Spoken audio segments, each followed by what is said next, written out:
This is Caribbean News Desk. I'm Dennis Chabrol. First, the headlines. Heavy rain causes severe flooding in Guyana, triggering criticism by the business community. The Bahamas sticking to its guns over its crackdown on illegal immigrants. The Caribbean Airlines boss takes home a hefty salary and allowance. And the telecoms regulators in the Eastern Caribbean warn against monopoly involving cable and wireless and Columbus Communications. Details coming up. We are one Caribbean, one people, one nation, facing the same destiny. Separated we are as one. Let's come together. One market economy. Caribbean is how it should be. Let's support. Carry on for Caribbean unity. It takes you, it takes me for Caribbean unity.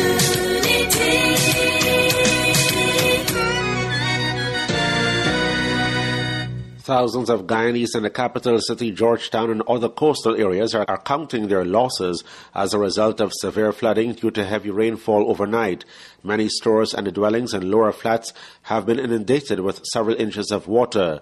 Public schools in Georgetown and several coastal areas were ordered closed. The flooding comes as government wraps up a $475,000 countrywide cleanup campaign that included the cleaning of canals, trenches, and drains. That operation included the removal of silt and refuse, mainly styrofoam food boxes, plastic bags, and plastic drink bottles. The government says the flooding could have been worse had it not been for the cleanup exercise, because 7 3/4 inches of rain fell during a 9-hour period. At the same time, there was high tide. Authorities said Guyana's drainage network can only cope with 1.5 inches or 2 inches of rainfall in any 24-hour period.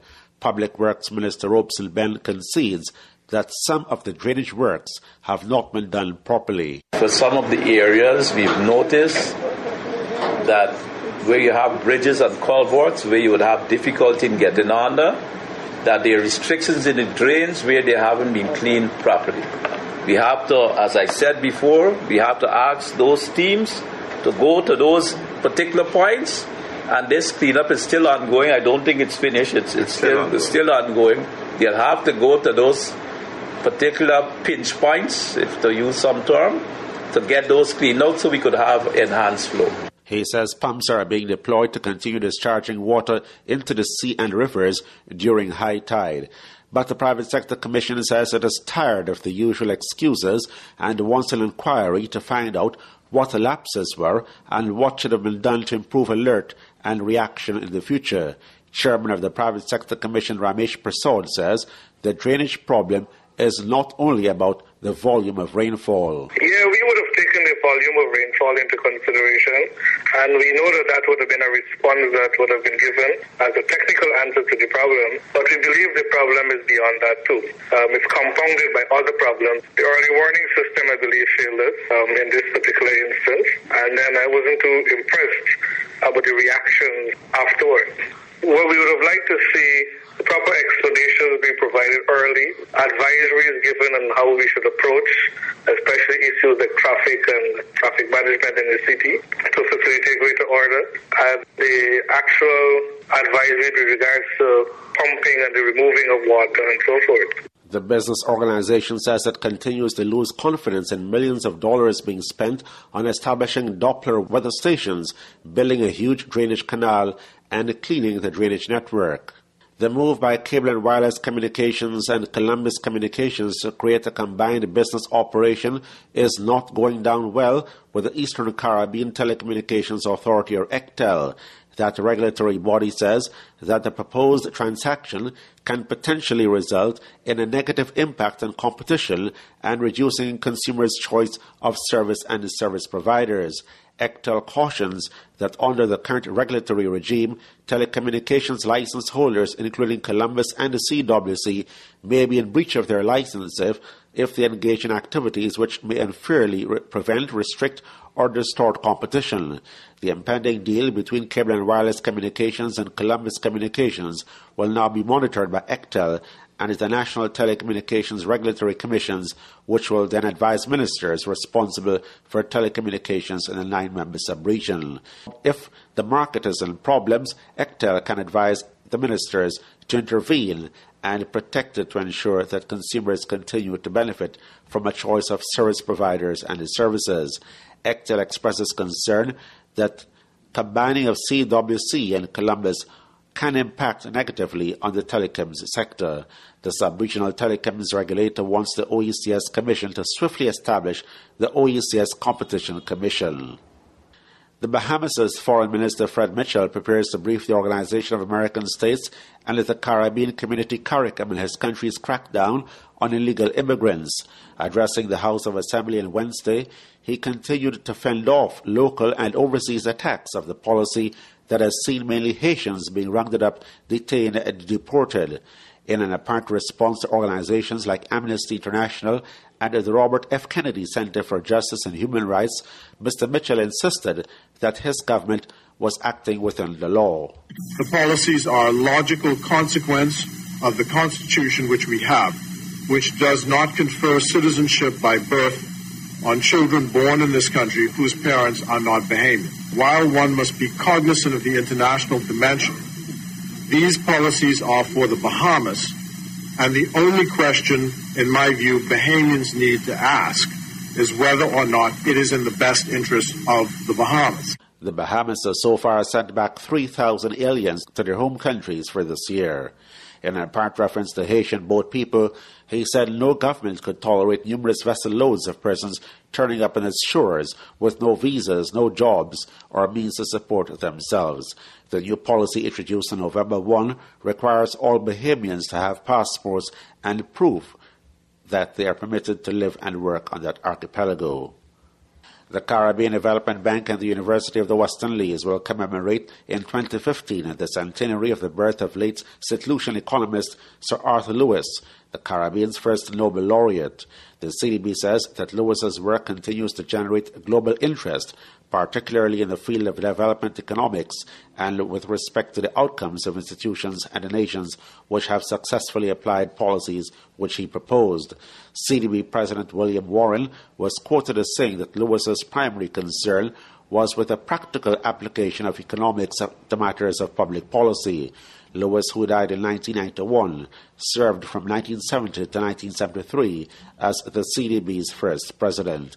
In 1979, he won the Nobel Memorial Prize in Economics for developing two economic models which mark out the causes of poverty among the population of the developing countries, as well as the factors determining the unsatisfactory pace of development, in the words of the Nobel Committee. The centenary commemoration will start with the 16th annual conference of the Sir Arthur Lewis Institute of Social and Economic Studies under the theme Towards Caribbean Prosperity and Happiness in an Equitable and Sustainable World, to be held on January 14 to 16, 2015 in Castries, St. Lucia. Lewis was born on January 23, 1915. The current cost of energy and the importance of renewable energy in an economically challenged Caribbean region is a major focus of the International Monetary Fund. Speaking at a joint media briefing with St. Vincent and Grenadines Prime Minister Dr. Ralph Gonsalves at the Cabinet Room late Tuesday afternoon, IMF advisor in the Western Hemisphere Department, Eli Canetti, said the cost of energy is an important impediment to growth in many Caribbean economies. Canetti, who headed a team to St. Vincent and Grenadines for the Article 4 consultation, said his team was the first from the IMF to be looking closely at the energy sector in the region, noting that they had held a conference in Jamaica in recent weeks. Canetti said that a pricing regime in the small Caribbean island of St. Vincent and Grenadines is conducive to things like conservation, and the IMF didn't think that energy was wasted because the commodity was priced cheaply. He, however, noted that energy is wasted in some countries around the world where it is subsidized. It is a problem in many countries around the world where they provide very heavy energy subsidies, which of course are popular for consumers, but ultimately lead to overconsumption and the problems associated with that. And we also think that the VINLAC, which is the electricity utility here, as you all know. Seems to be fairly well run. Their plant and equipment is fairly modern. Canetti said that the broad message was that there was probably not a lot that can be done about energy costs in the short term. He said that in the long term, as geothermal and other renewables become viable, that will hopefully help to bring the cost of energy down, and that could provide a significant boost to economies. I think we're in agreement with the government. I think you can correct me if I'm wrong, but the best path forward is to be looking into various forms of renewable energy, and the most promising energy source there seems to be geothermal, so we're aware that that's being looked into by a private sector consortium. The Clinton Foundation, a non-profit organization which works with governments and NGOs to address the issues of climate change and promote clean energy around the world, and Reykjavik Geothermal Limited, an Iceland-based geothermal development company which was founded in 2008, are partnering with the St. Vincent and the Grenadines government on this geothermal energy development project. The Caribbean community is implementing a trade and competitiveness information project to facilitate participation in the CARICOM single market. The CARICOM headquarters says that for the next 5 months, the initiative aims to connect nationals with the information they need to work, travel, and to do business in the region. The project is aimed at Belize, Jamaica, Guyana, Dominica, Grenada, and the St. Vincent and Grenadines, with the objective of widening those nations' participation in the single market. The regional organization says that additionally, in all 6 member states, there will be CARICOM single market workplace sessions within agencies responsible for facilitating access to the 5 CARICOM single market regimes, namely free movement of skills, goods, services, people, and the right of establishment of businesses. The Caribbean Airlines Limited boss takes home more than $30,000 in salary and allowances. That figure was revealed in the Trinidad and Tobago Parliament by Prime Minister Kamala Persad-Bissessar. The revelation of the Chief Executive Officer Michael DeLolo's salary comes at a time when the heavily subsidized state-owned airline remains cash-strapped. As reported by Power 102 FM, she was responding to a question from opposition parliamentarian for Chaguanas West, Jack Warner. Is the Prime Minister able to state the current salary of CAL's CEO, Canadian Michael DeLolo? The Caribbean Airlines CEO's basic salary, I'm told, is $28,000 per month. A housing allowance of $5,000 per month, bringing this to $33,000 per month, US. The salary would have been negotiated with the office holder or the incoming office holder by the board of Caribbean Airlines. And I think we all want to know that that board has acted appropriately in all of the circumstances.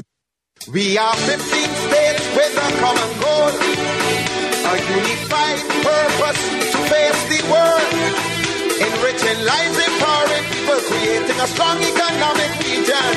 No matter where you're from, no hassle, just freedom. Whether business, school, or pleasure, we will benefit together. The CARICOM single market, good for you and me. The CARICOM single market, good for you and me. The CARICOM single market, good for you and me. Oh yeah. And that's it for Caribbean News Desk for today. Don't forget that you can visit our website at caribnewsdesk.com or on our Facebook page at www.facebook.com/caribnewsdesk. We're also on Twitter at twitter.com/demwaves. Thanks for joining us. I'm Dennis Chabrol.